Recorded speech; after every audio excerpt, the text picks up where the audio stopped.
धृतराष्ट्र उवाच. सर्वांनी पाठीमागं म्हणा माझ्या. धृतराष्ट्र उवाच. धर्मक्षेत्रे कुरुक्षेत्रे समवेतायुयुत्सवः मामकः पाण्डवश्चैव किमकुर्वत संजय. धृतराष्ट्र म्हणाला, हे संजया, कुरुक्षेत्र या पवित्र धर्मक्षेत्रावर एकत्रित आल्यानंतर युद्धाची इच्छा करणाऱ्या माझ्या आणि पांडूच्या पुत्रांनी काय केले? तात्पर्य श्रील प्रभुपादांद्वारा. श्रील प्रभुपाद की जय. भगवद्गीता हे मोठ्या प्रमाणावर वाचले जाणारे आस्तिक्यवादी विज्ञान आहे आणि याचा सारांश गीता महात्म्यामध्ये दिला आहे. त्या ठिकाणी सांगण्यात आले आहे की मनुष्याने भगवान श्रीकृष्णांच्या भक्तांच्या साह्याने भगवद्गीतेचे अत्यंत काळजीपूर्वक अध्ययन केले पाहिजे आणि या प्रकारे वैयक्तिक हेतुपूर्वक अर्थ न लावता कृष्ण भक्ताकडून ती समजून घेतली पाहिजे. भगवद्गीता ही कोणत्या पद्धतीने जाणून घ्यावी याविषयीचे स्पष्ट उदाहरण गीतेमध्येच आहे आणि ते म्हणजे अर्जुन होय. त्याने भगवद्गीता प्रत्यक्ष भगवंतांकडून श्रवण करून जाणून घेतली. एखादा अशा वैयक्तिक हेतुरहित गुरु शिष्य परंपरेमधून ज्ञान जाणून घेण्याइतपत भाग्यवान असेल तर त्याला समग्र वैदिक ज्ञान तसेच जगातील इतर सर्व शास्त्रातील ज्ञान समजते. या ज्ञानाव्यतिरिक्त या शास्त्रांमध्ये न आढळणाऱ्या देखील सर्व गोष्टी तो भगवद्गीतेमध्ये पाहू शकेल. भगवद्गीतेचे हे एक दुर्मिळ वैशिष्ट्य आहे. हे ज्ञान साक्षात पुरुषोत्तम भगवान श्रीकृष्णांनी सांगितल्यामुळे परिपूर्ण असे आस्तिक्यवादी विज्ञान आहे. तर या ठिकाणी भगवद्गीतेतला पहिला श्लोक आणि पहिल्या श्लोकाची सुरुवात कोणापासून झाली आहे? धृतराष्ट्र उवाच. तर तुम्ही म्हणाले एवढं मोठं पवित्र ग्रंथ आणि कोणाच्या नावानं सुरुवात व्हावी त्या ग्रंथाची? धृतराष्ट्र. धूर्त, एक प्रकारे धूर्त होता धृतराष्ट्र, की त्याला काय वाटायचं की माझे पोरं, माझ्या मुलांना राज्य भेटलं पाहिजे असं वाटायचं. आपल्यालाही वाटत नाही?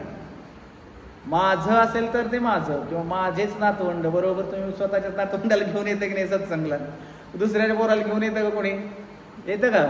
शाळेत आणायला गेलं किंवा आपण शेजारच्याचं जरी असलं थोडंफार तुम्ही घ्याल त्याला जवळ, पण माझं म्हणलं की त्याला हातात घेऊन बघा आमच्या पोराचं पोरगं वाईन किती गोंड असन किती काय म्हणत नाही त्याला, कारण ते माझं आहे ना. तर तसं त्या धृतराष्ट्राला सुद्धा काय वाटायचं की दुर्योधन माझा पुत्र किंवा हे जे कौरव सगळे माझे आहेत आणि मग माझ्याच पुत्रांना राज्य भेटावं. मग आपल्यालाही तसंच वाटत असतं, आम्ही जे केलेलं आहे ते सगळं माझ्याच यांना भेटावं.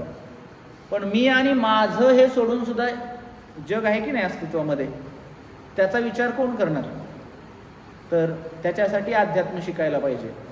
गणना लघुचेतसः असं म्हटलेलं आहे. हे मी आणि माझं म्हणण्याची जी गणना आहे किंवा ही जी वृत्ती आहे त्याला लघु चेतना म्हणलेलं आहे. लघु म्हणजे अगदी छोटी सीमित चेतना केली आपण, की मी, माझी 2 मुलं, त्यांची मुलं आणि एक परिवार आमचा, एवढाच. त्याच्या पुढं आम्ही जात नाही. पण संतांचं म्हणणं काय असतं? हे विश्वची माझे घर. संत काय म्हणतात? हे संपूर्ण विश्व माझं आहे आणि हे विश्वच माझं घर आहे. संतांना काय कुठं राहायला, कुठं आता मंदिर नसेल किंवा काय, तर कधी कधी त्यांच्यासाठी धरती हेच अंतरून आणि आकाश हेच पांघरून कुठे असतील तिथं ते राहू शकतात संत अशाही अवस्थेमध्ये. आणि मग त्यांचा विचार, त्यांची जी गणना आहे तर ती त्यांची जी चेतना आहे ती विस्तृत झालेली असते. तर कधी कधी ही विस्तृत चेतना होत नाही. का होत नाही? तर ज्ञान नसतं आपल्याला. अपूर्ण ज्ञानामुळे ही विस्तृत चेतना होत नाही. तर आपण ही चेतनेचा विस्तार करायला शिकलं पाहिजे. त्याच्यासाठी सत्संग ऐकला पाहिजे. ऐकलं नाही तर समजणार नाही. आणि त्यामुळे तिथं धृतराष्ट्र म्हणतोय, म्हणून त्या धृतराष्ट्राच्या नावाने गीता सुरू केली भगवंतांनी. तसं तर त्या धृतराष्ट्राचं एवढं काय हे नाहीये, गुण नाही आहेत त्याच्यामध्ये, अवगुणीच होता तो. तसं तर अवगुणी कशामुळे होते धृतराष्ट्र? कारण त्यांच्यामध्ये आध्यात्मिक गुणांची कमतरता होती, त्यामुळे ते अवगुणी आहेत, अवगुणी होते. पण पांडव कसे होते? पांडवांचे पुत्र गुणी होते. तर काही लोक म्हणतात ना, किती गुणाचं आहे पोरगं माझं, गुणाचं, सगुण गुणाचं बाळगताना गवळ्यात हिंडे राजा. तुम्ही एवढंही डाळ डजा गवळण नाही ती येत. तर सगुण गुणाचं बाळ ताणत ही श्रीकृष्ण. आणि हे गुण येतात कुणापासून आपल्याकडे? जे काही चांगले गुण आहेत आमच्यामध्ये ते कुणापासून आले? का उपजतच आहेत? आई वडिलांपासून आले, काही जण म्हणतात. मग आई वडिलांकडे कुणापासून आले? त्यांच्या आई वडिलांपासून आले. त्यांच्या आई वडिलांकडे कुणापासून आले? मग असं करत करत कुठं पोहोचणार आपण? शेवटी कुणापासून आले? भगवंतांपासून आले. कुणापासून आले? भगवंतांपासून. मग वाईट गुण कुणापासून येतात? वाईट गुण कुणापासून येतात सांगा? वाईट गुण येतात आसपासच्या लोकांपासून येतात. बघून शिकतं की नाही माणूस? ऐकून शिकतो, बघून शिकतो. काही वाईट गुण असतात किंवा कर्मानुसार पण येतात. प्रत्येकाच्या कर्मानुसार पण वाईट गुण येतात प्रत्येकाला. तर त्यामुळे आपण नेहमी चांगले गुण स्वीकारण्याचा प्रयत्न करावा आणि त्याच्यासाठी सत्संगला जावं. त्याच्यासाठी भगवद्गीता वाचावी, भगवद्गीता ऐकावी, भगवंताच्या कथा ऐकाव्यात. आणि मग आपोआपच भगवंताकडे काही वाईट गुण आहेत का हो? नाही. पण या धृतराष्ट्राने कधी कथा ऐकली होती की नाही माहीत नाही, पण त्याचा जास्त विश्वास पण नव्हता. आणि दुसरी गोष्ट म्हणजे फार धूर्त वृत्ती, स्वार्थी वृत्ती होती. मी आणि माझ्या मुलांना राज्य भेटावं, कारण त्याला स्वतःला भेटलं नव्हतं. वयाने धृतराष्ट्र मोठे होते आणि पण डोळ्याने आंधळे असल्यामुळं त्यांना राज्य देण्यात आलं नाही. बऱ्याच वेळेला संसारातही आपण आंधळेच असतो. आता तुम्ही म्हणाल आम्हाला तर डोळे आहेत की महाराज, तुम्ही आंधळं कसं काय म्हणायला लागलाय आम्हाला? आंधळे कशाच्या दृष्टिकोनातून? ज्ञानाच्या दृष्टिकोनातून आपण आंधळे आहोत. संसारात मग सगळ्या गोष्टी आपण कशा करत असतो? देवाला विसरून करतोय की नाही संसार? का देवाला आठवून कोण संसार करते? हात वर करा बरं इथं. देवाला स्मरण करून संसार करणारे हात वरती करा बरं. एक पण नाही. देवाचं स्मरण होते का प्रत्येक वेळी? क्षणाक्षणाला स्मरण होते का? नाही होत ना. ते व्हायला पाहिजे. त्याच्यासाठी ऐकलं पाहिजे भगवंताबद्दल. तुकाराम महाराजांनी संसार केला की नाही? केला की नाही संसार? त्यांचा संसार कसा होता? भगवंताचं विस्मरणच होत नव्हतं. त्या वृंदावनातल्या ज्या गोपी आहेत, आज सकाळी मी वाचलं, परमपूज्य लोकनाथ स्वामी महाराज आमचे गुरु महाराज आहेत, ते म्हणतात गोपींना दोनच गोष्टी व्हायच्या किंवा गोपींच्या सोबत दोनच गोष्टी होत होत्या. ते म्हणजे गोपी श्रीकृष्णांना कधी विसरू शकत नव्हत्या. त्या गवळणी कृष्णाला कधी विसरू शकत नव्हत्या. आणि दुसरं म्हणजे त्या गवळणींना सतत श्रीकृष्ण आठवतच राहायचे. ह्या दोनच गोष्टी त्यांच्या बाबतीत व्हायच्या. बाकीच्या गोष्टींचा विचार त्यांच्या मनात येत नव्हता. त्यामुळे आपल्याही मनात कुणाचा विचार आला पाहिजे? कुणाचा आला पाहिजे? भगवंताचा विचार आला पाहिजे. आणि त्याच्यासाठी ज्याचा विचार यावा असं वाटतं त्याचं काय घ्यायला पाहिजे? नाव घ्यायला पाहिजे. नाव घेतलं की विचार आला. सोम्या गोम्या काय असेल ते म्हटलं की ते त्याची प्रकृती समोर उभी राहते की नाही? त्याचं चित्र, त्याचं शरीर, त्याचं तो दिसतो कसा हा, हे आपल्या डोळ्यासमोर येतं. तर त्यामुळे आपण भगवंताचं नामस्मरण केलं पाहिजे. तर धृतराष्ट्र, आणि मग त्या धृतराष्ट्राने विचारलं की काय करतायत त्या युद्धभूमीवरती माझ्या आणि पांडूची पुत्र एकत्र येऊन? आता त्याला काही माहिती नव्हतं का? युद्धासाठी गेलेत म्हटल्यावर काय होणार होतं? युद्धच होणार होतं. तरी पण विचारतायत धृतराष्ट्र. म्हणजे का विचारतायत? कारण त्यांना मनामध्ये वाटतं की त्या पांडूचे पुत्र मरायले पाहिजे, मेले पाहिजेत आणि माझे जिवंत राहिले पाहिजेत आणि माझ्या पुत्रांना राज्य भेटलं पाहिजे. सक्का भाऊ पक्का वैरी पिक्चर चालवता त्याच्यावर. असं झालंय आता कलियुगातली स्थिती, सांगायची काही आवश्यकता नाही. आणि लहान असतात तोपर्यंत अगदी भाऊ भाऊ, मोठे झाले की परत मिळून खाऊ थोडंफार, आणि बायका आल्या की मग चूल वेगळी करू आणि मग वेगळं राहू, हळूहळू वेगळं राहू, ही अवस्था होत जाते. तर असं कशामुळे होत आहे? तर प्रेम कमी होत चाललेलं आहे पूर्वीपेक्षा. बघा पूर्वीचे लोक, एखादा व्यक्ती मेला तर 10वा व्हायचा, 13वा व्हायचा. आता तिसऱ्यातच सगळं उरकून घेतात की नाही? का असं होतंय? प्रेमच राहिलं नाही.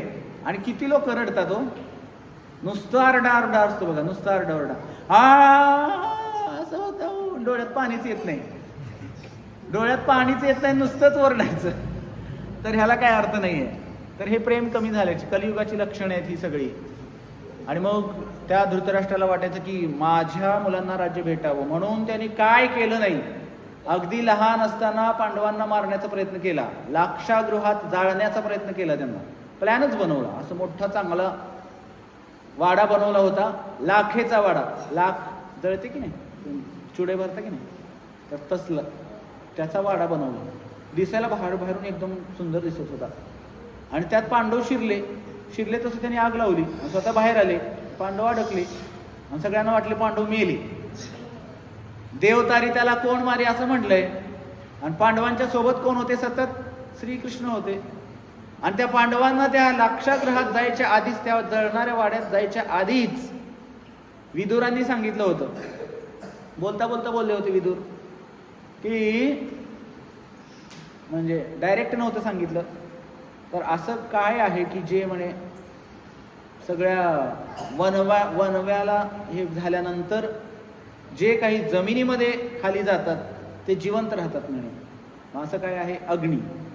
त्यावेळेस युधिष्ठिर महाराजांना त्यांचं वाक्य आठवतं, आता अग्नी लागल्या तर आपण काय केलं पाहिजे, जमिनीमध्ये खाली त्यांनी एक रस्ता शोधला आणि ती गुहा होती, त्या गुहेत शिरले, ते बाहेर आले तिकडून.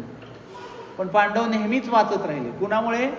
भगवंताची कृपा होती त्यांच्यावर. तर भगवंत नेहमी आपल्याला प्रत्येक संकटातून वाचवतात. पण जे धर्माचं पालन करणाऱ्यांना भगवंत वाचवतात. मग गीता पण काय शिकवते आपल्याला? धर्मच शिकवते. धर्मो रक्षती रक्षितः. मग आपण धर्माचं आचरण केलं पाहिजे, धर्मानुसार वागलं पाहिजे. आणि अधर्मानुसार वागत राहिलं तर मग आपलं काय खरं नाही, आपलं काय खरं नाही. मग वेळ कधी येईल आपल्यावर ते सांगता येणार नाही. पण धर्माचं आचरण करणाऱ्यावरती वेळ जरी आली तरी सुद्धा ती वेळ मारून नेतात भगवंत, पुढं नेतात त्याला. भले एखादं काही मोठं होणार असेल तर भगवंत त्या 4 दिवस त्याला जास्त जगवतील, पण भगवंताची इच्छा असेल तर. आणि दुसरी गोष्ट, मरण भगवंताच्या भक्तांसाठी मरण कसं आहे, तर जसं बघा एक हे असतं, मांजर आहे. मांजर स्वतःच्या पिल्लाला पण जन्म दिल्यानंतर त्या पिल्लाला उचलतं स्वतःच्या तोंडात आणि त्याला उचलून नेऊन ठेवतं. पण ते पिल्लू घाबरतं का त्यावेळेस? मांजर जेव्हा उचलतं तेव्हा नाही. पण त्याच जागी जे मांजर जेव्हा उंदराचं पिल्लू धरतं, तर ते उंदराचं पिल्लू मांजर काय करतं, उंदराचं पिल्लू घाबरूनच मरून जातं. तर मृत्यू तसा आहे. भगवंताच्या भक्तासाठी मृत्यू कसा आहे?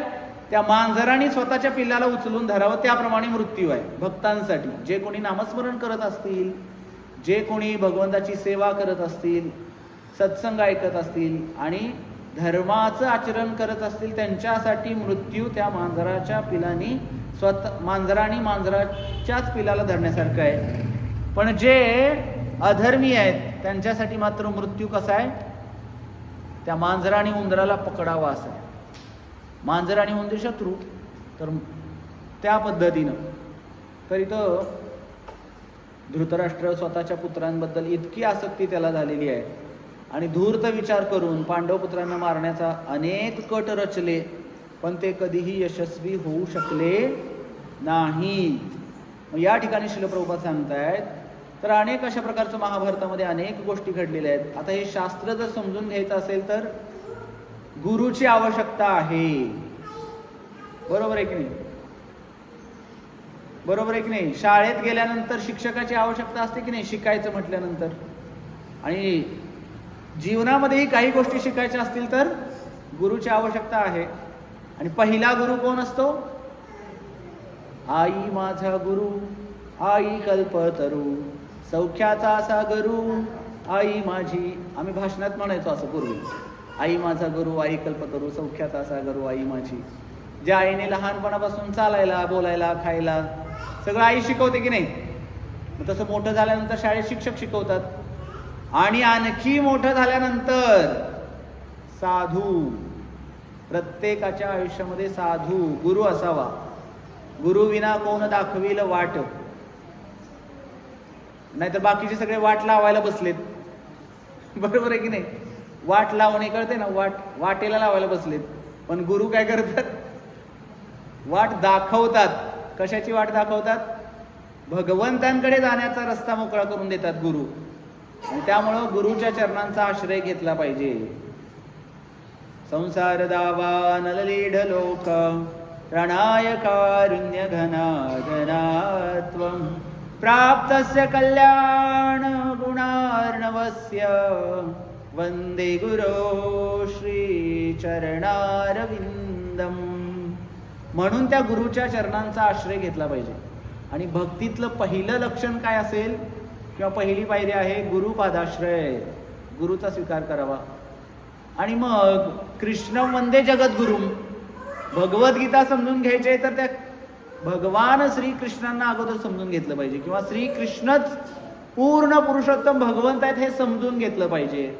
आणि मग पुढचा प्रश्न की त्यांनी जे सांगितले ते समजायचं. आधी एखादा व्यक्ती तुम्हाला काहीतरी शिकवतोय तर त्या व्यक्तीला आधी समजून घेतलं पाहिजे की हां हे आमचे गुरुजी आहेत. मग गुरुजींचं सगळं ऐकायचं असतं हे आम्हाला माहिती आहे. त्यानुसार जसं श्रीकृष्णांना परम पूर्ण पुरुषोत्तम भगवंत मानल्याच्या नंतर मग ह्या सगळ्या गोष्टी. आणि याच्यासाठी उदाहरण कोणाचं दिलंय? प्रभुपाद सांगतायत की गीतेतच उदाहरण आहे. अर्जुन हा श्रीकृष्णांचा उत्तम शिष्य झाला. कृष्ण गुरु झाले, अर्जुन शिष्य झाला. आणि शिष्याने गुरुकडून ऐकायचं असतं. बरोबर आहे का? शिष्याने काय केलं पाहिजे? प्रवचन कोणाचं ऐकायचं? गुरुने शिष्याचं ऐकायचं का शिष्याने गुरुचं ऐकायचं? गुरुकडून ऐकलं पाहिजे. आणि जेव्हा आपण गुरुकडून ऐकू तर हृदयामध्ये जे हृदय ग्रंथी आहेत बस झालेल्या, काम क्रोध लोभ मद मोह मात्सर्य या हृदयातील ग्रंथी सुटायला लागतात गुरुकडून ऐकल्यानंतर, गुरुची सेवा केल्यानंतर. भगवद्गीतेमध्ये म्हटलेलं आहे तद्विधी प्रणिपातेन परिप्रश्नेन सेवया उपदेक्षन्ति ते ज्ञानम ज्ञानिनस्तत्वदर्शिनः. तद्विधी प्रणिपातेन, त्या गुरुला जाऊन नमस्कार करा, गुरुची सेवा करा, गुरुला प्रश्न विचारा. काय प्रश्न विचारायचा? घर कधी बांधून होईल? पोराला चांगली बायको मिळेल का? हाताची रेषा कशी आहे? भाग्यात काय पैसा आहे का? हे प्रश्न नाही विचारायचे गुरुला. आध्यात्मिक गुरुला काय प्रश्न विचारले पाहिजेत? मी कोण आहे? भगवंत कोण आहेत? माझा आणि भगवंताचा काय संबंध आहे? तो कसा दृढ करता येईल? कसं त्या पांडुरंगाला मला प्राप्त करता येईल? त्याचं दर्शन मला कसं होईल? नामामध्ये कशा प्रकारे मला रुची प्राप्त करता येईल? मी कशा प्रकारे भक्ती करू शकतो? पंढरीची वारी कशी करू? एकादशी कशी करू? असे प्रश्न आपण गुरुला विचारावेत. आजकाल लोक हे नाहीत विचारत. काही जण काय विचारतात? बरेच गोष्टी विचारतात. आता ते काही सांगण्यासारख्या नाहीच आहेत. मग त्यामुळं आपण गुरुला काय विचारलं पाहिजे हे अगोदर शिकावं. आणि गुरु तरी करावा. लोक स्वतःच आजकाल लोक यूट्यूबला गुरु करून घेत आहेत. गुगल मोबाईलवरती असतं, गुगल यूट्यूब गुरु. त्यामध्ये जे काहीही नाही आलं तर तुम्ही लगेच तिथं विचारू शकता, ते तुम्हाला उत्तर देते. आणि त्या चुकीचं उत्तर असलं तरी लोकांना ते खरंच वाटतंय. शास्त्र तर बाजूलाच राहिलं, कोण वाचणार भगवद्गीता आणि काय? तर प्रभुपाद सांगतात की यासाठी काय आहे की भगवद्गीता आहे.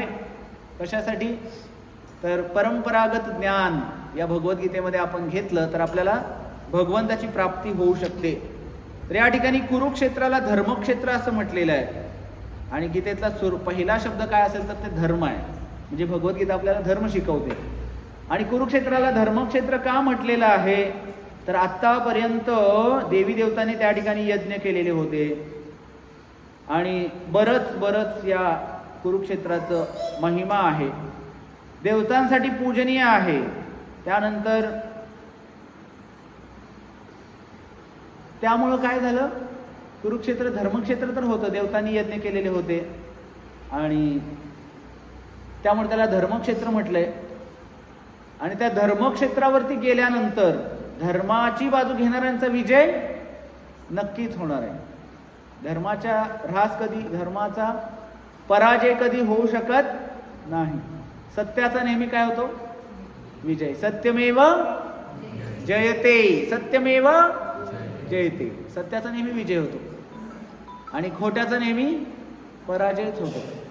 तरी पण बरेच जण खोट्याचाच आश्रय घेतात. कारण सत्यमेव जयते म्हणण्यासाठी किंवा सत्याला सामोरं जाण्यासाठी खूप धाडस बल लागतं. अशा परिस्थितीतून आपल्याला जावं लागेल. पण ती परिस्थिती नको म्हणून लोक लगेच खोट्याचा आश्रय घेऊन मोकळे होतात. पण या ठिकाणी जे कोणी धर्माचा आचरण करतं, सत्यवादी राजा हरिश्चंद्राची कथा तुम्हाला माहिती असेल. किती सत्यता, स्वतःचा मुलगा मेला तरी त्या ठिकाणी 1 रुपये घेऊन पैसे घेऊन जाळलं जात होतं. तरी पण त्यांच्या स्वतःच्या पत्नीला त्यांनी गहाण ठेवलं होतं आणि ती स्वतःच त्या पोराला घेऊन येते त्यांच्याकडे. तिच्याकडे 1 रुपया सुद्धा नसतो. त्यांनी स्वतःच तिला गहाण ठेवलेलं असताना सुद्धा ते म्हणतात की पैसे दिल्याशिवाय मी त्याला जाळणार नाही. ही आहे सत्यता. तर असं सत्य आता या कलियुगामध्ये एवढं सत्य राहिलेलं नाही. तर तसंच या धृतराष्ट्राचंही. आणि त्याला वाटायचं की मला राज्य नाही भेटलं ते भेटलं, पण माझ्या पोरांना भेटलंच पाहिजे. पण मनामध्ये एक कुठेतरी हे होत होतं की कुरुक्षेत्र धर्मक्षेत्र आहे आणि त्या ठिकाणी माझी मुलं अधर्मी आहेत, तर काय होईल? विजय कोणाचा होईल? पांडवांचाच विजय होण्याची शक्यता आहे. आणि म्हणून धृतराष्ट्र विचारतायत, नक्की काय करायला लागलेत माझी आणि पांडूची मुलं? मनात कुठेतरी वाटत होते की पांडव घाबरले असतील. 5च जण होते ना. घाबरून त्यांनी कदाचित वाटाघाटी करण्याचा तर निर्णय घेतला नाही असंही वाटत होतं कुठेतरी. पण ही एक भीती होती धृतराष्ट्रांच्या मनात की माझ्या आणि पांडूच्या पुत्रांनी काय केलेलं आहे. तर कधी कधी आपण स्वतःला सीमित ठेवतो की हा माझा, तो माझा, हे माझं कुटुंब, हे आमचे शेजारी, बरं का, हे आमचे शेजारी. यांचा आणि आमचा बांधाला बांधच आहे की हो. शेजारी म्हणजे मग आलं, शेजारी असला तरी त्याच्याशी भांडणं, शिवीगाळ, आणि मग त्यातल्या त्यात जर भावकीतला असेल तर मग जास्तच 36चा आकडा, आणि त्याला आणखीच घरातला असेल तर जास्तच. असा प्रकार होतो कधी कधी. तर असं आपण करू नये. तर आपली भावना, आपण चेतना विकसित केली पाहिजे थोडी तरी. तर या ठिकाणी त्या संजयाला विचारलं जात आहे. आता हे होते कुठं? हस्तिनापूर येथे होते आणि युद्धस्थळावरती कुरुक्षेत्रावरती चाललंय. संजयाला विचारलं जाते. आता संजय काय तिथं नव्हते, त्यांच्यासोबतच होते. त्या संजयाला दिसत होतं, दूरदृष्टी होती, त्यांना आशीर्वाद भेटला होता व्यासदेवांचा. व्यासांचा शिष्य होते संजय. आणि त्यांच्या डोळ्यातून त्या कुरुक्षेत्रावरती काय चाललंय ते त्यांना घरी बसून दिसत होतं. आम्हालाही दिसतंय आता त्या टीव्ही ताबडतोब वाटोळं केलं त्या टीव्हीनं. आणि आता तर मोबाईलच आला, प्रत्येकाकडे स्वतःच टीव्ही आल्यासारखं झाले. सारखे लोक, एक आमचे प्रभूजी होते, नवीन जेव्हा मोबाईल आला, हे स्क्रीन टच मोबाईल, ते रस्त्यावर गाडीतून उतरले आणि एक माणूस असं स्क्रीन टच करत, त्यांना वाटलं त्यांनाच बोलवतो. ते आले जवळ असं करत होतं ते. आणि जसं जवळ इथंपर्यंत आले होते असं करायला. त्यांना म्हटलं अरे असं काय, हे काय, ये म्हटलं, आणि आता जवळ आल्यावर जा म्हणायला लागलाय. तेव्हा त्याने ह्या हातातला मोबाईल असा हातात घेतला. त्याला कळलं की अरे हे काय आहे. पहिल्यांदा मोबाईल आला तेव्हाची गोष्ट. त्या मोबाईलने लोकांना वेड करून टाकले. एकाच घरात लोक जेवायला जरी बसली तरी इकडं काय लोक दुसऱ्याच्या घरात जाऊन जेवतात ते मोबाईल बघणे ना. त्या बायकोलाही कळत नाही आपला नवरा आलाय की नाही, आणि दुसऱ्याच आहे त्याला वाढून तो जेवून बी जातो. आणि तिचा खरा नवरा येऊन बसल्यानंतर तिला कळत, आता तर जेवून गेला की म्हणते.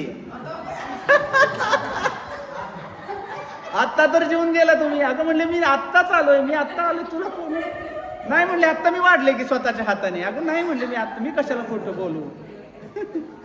इतकं त्या मोबाईलची करामत आहे, काय करायचं.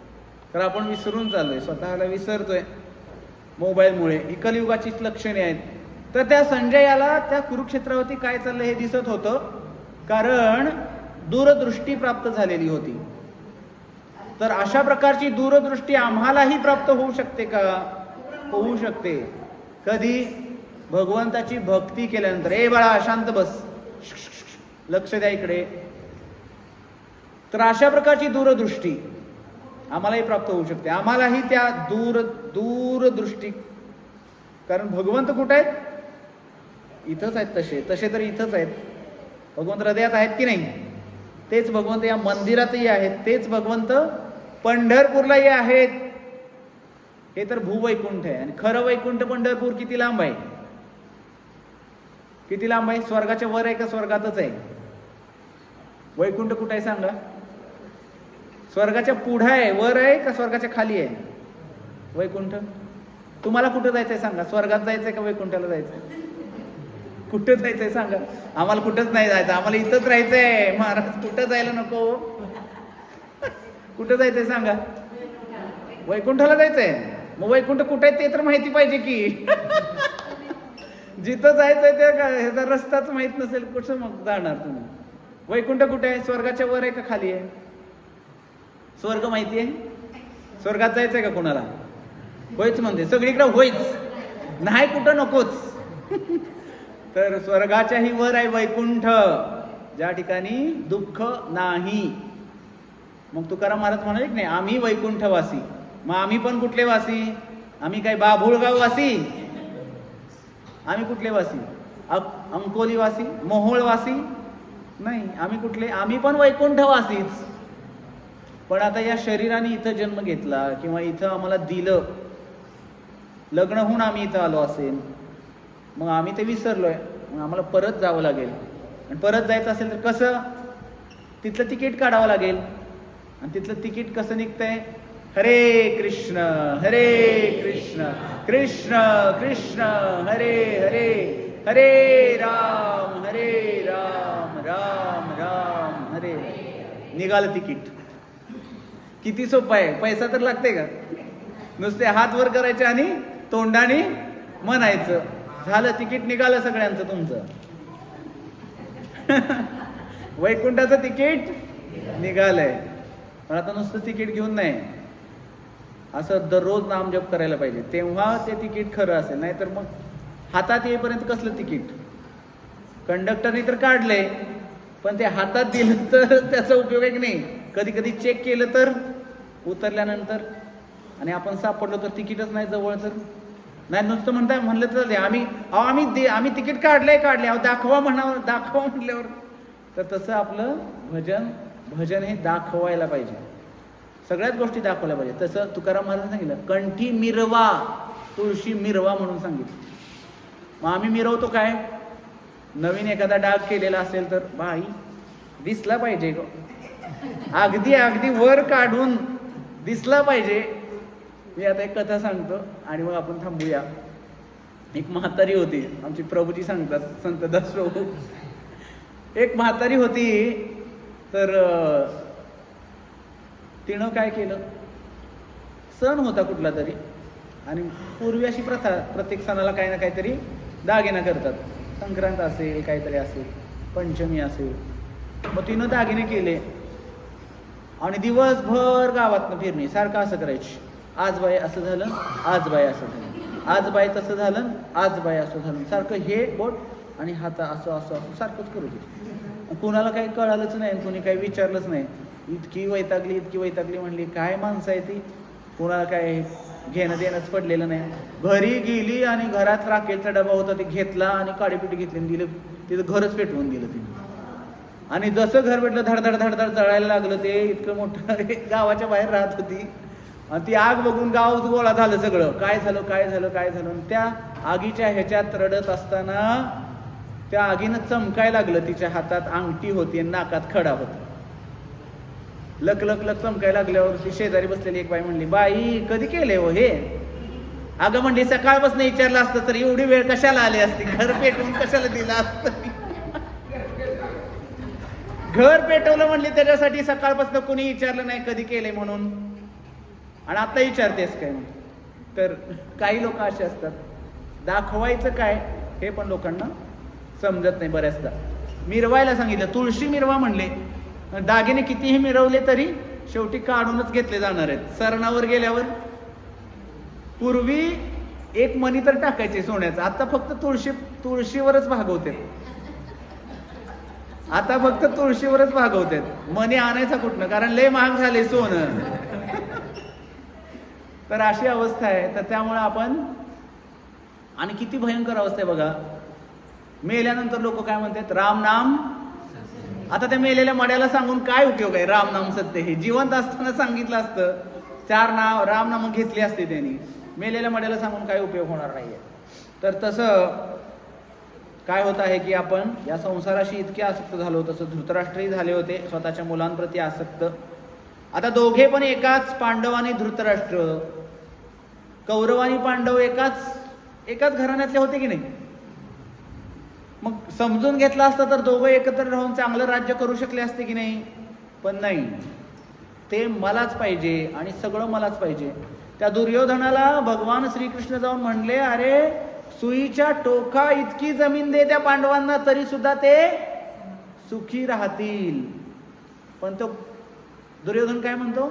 जमणार नाही, सुईच्या टोका इतकी सुद्धा जमीन देणार नाही. 5 गावं मागितली होती, फक्त 5 गावं, तेवढी सुद्धा नाही दिली.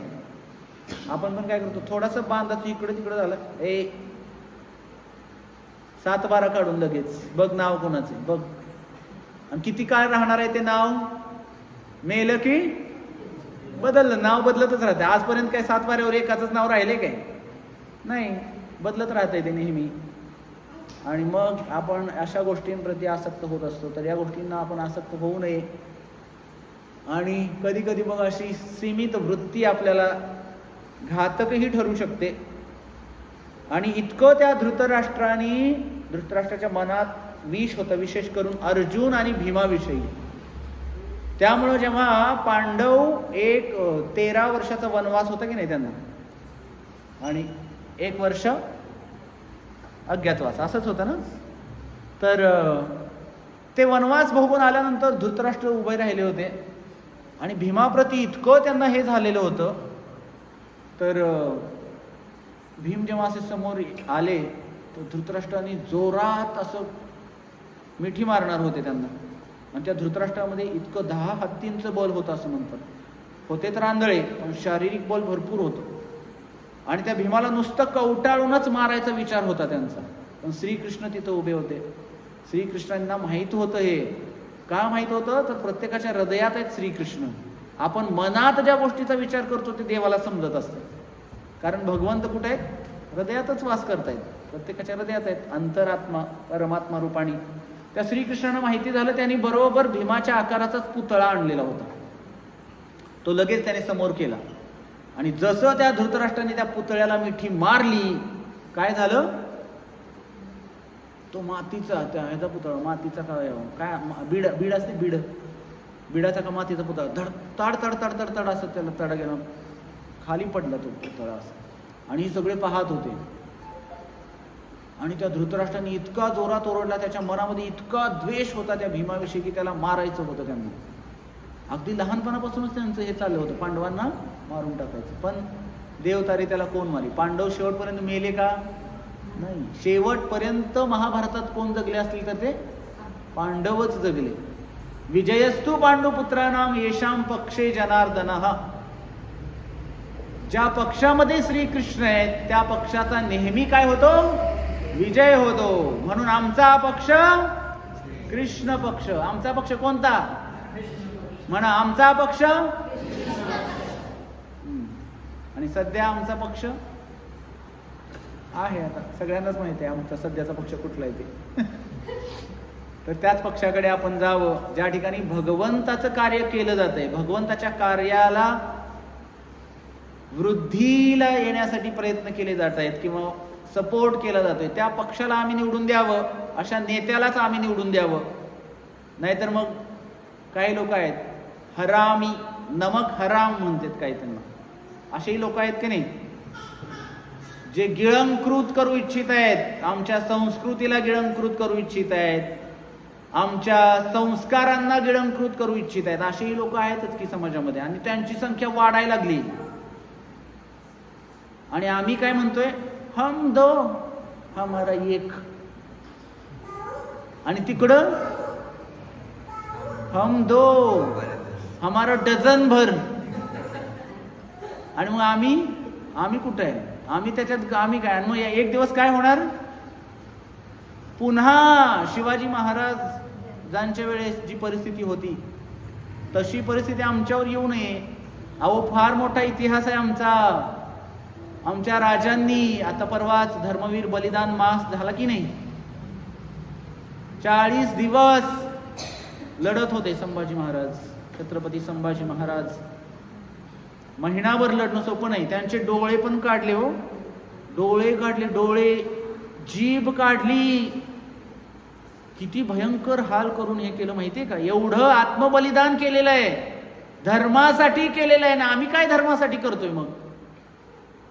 आम्ही कुठेतरी विचार करावा की नाही? आम्ही पण धर्माचं कार्य काहीतरी करावं. सगळ्यात मोठा धर्म आहे की आपण आपल्या धर्माला ओळखावं, आपल्या धर्माचा त्याचा विस्तार करण्यासाठी प्रयत्न केला पाहिजे. आपल्या मुलाबाळांना धर्म शिकवला पाहिजे. आणि हे काही दुसरे येऊन नाही करणार. इतर समाजामध्ये ही पोरं असतात ना, 4-5 वर्षाची पोरं, त्यांना सगळं शिकवतात ते लोक. आणि आमच्या समाजात लोकांना सत्संग घेऊन, नाही हो आमच्या पिंट्याला मोबाईलचं लय वाईट नाद लागलाय बघा. हा एवढं पोरग त्याचा मोबाईल हातात घेतला होती, ट्या ट्या ट्या रडायला लागते, ओरडायला लागते ते पोरग. मोबाईलचा नाद लावलाय त्याला. आणि पिंट्या तुला गाणं कुठलं आवडतं र? कुठलं गाणं? अहो त्याला ह्याचं ते नवीन गाणं आलेलं, पाटलांचा बैलगाडा.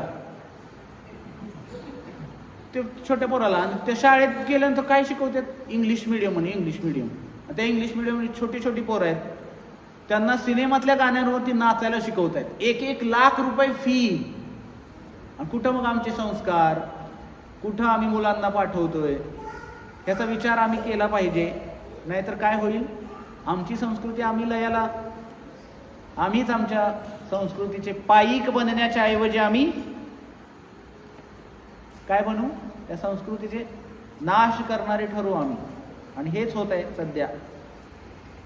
तर या ठिकाणी श्रील प्रभुपाद सांगताय, ज्याप्रमाणे भाताच्या शेतामधून अनावश्यक तृण काढून टाकले जाते, त्याप्रमाणे धर्मपिता भगवान श्रीकृष्णांच्या उपस्थितीत कुरुक्षेत्रावर तृणवत अशा धृतराष्ट्राच्या पुत्रांसहित इतर सर्वांचा समूळ नायनाट केला जाईल. आणि युधिष्ठिर प्रमुख असलेल्या धार्मिक वृत्तीच्या लोकांची स्थापना स्वतः भगवंत करतील. धर्मक्षेत्रे आणि कुरुक्षेत्रे या शब्दांच्या ऐतिहासिक आणि वैदिक महत्वासोबत हेही विशेष महत्व आहे.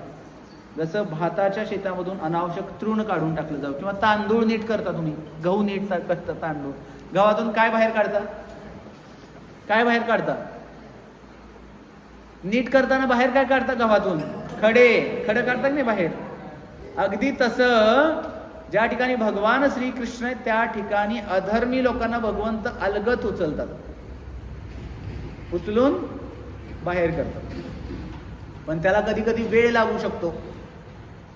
मग या कलियुगात लोक विचारतात, कुठं आहे देव? कुठं आहे तुमचा? कुठं आहे महाराज देव? अरे आधी तुम्ही तरी धर्माचं पालन करा, तुम्ही धर्माचं आचरण करा, भगवंत दिसतील, भगवंत भेटतील. देव लगेच दिसला पाहिजे आम्हाला. देव काय बाजारचा भाजीपाला आहे का? की द्यावं आणि 10, 15, 20 रुपये द्यावेत आणि द्यावं आम्हाला?